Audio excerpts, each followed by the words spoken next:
तो चलो आज मैं आपको एक बात बताता हूँ कि जो ग्रेविटेशनल फोर्स होता है, ग्रेविटेशनल फोर्स का मतलब होता है कि ये जो धरती माता है, जो अर्थ, ये किसी भी ऑब्जेक्ट को जिस फोर्स से अपनी तरफ अट्रैक्ट करती है उसे हम कहते हैं ग्रेविटेशनल फोर्स।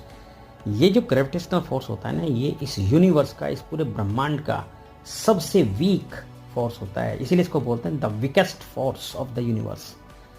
और जो इलेक्ट्रिक फोर्स होता है, यानी जो दो चार्ज पार्टिकल के बिटवीन फोर्स होता है, वो इस वीकेस्ट फोर्स यानी ग्रेविटेशनल फोर्स से लगभग 10 to the power 39 time stronger होता है।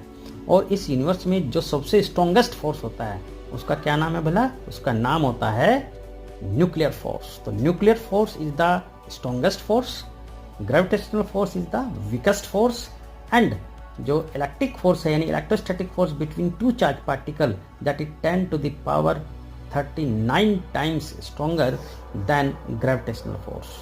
तो यानी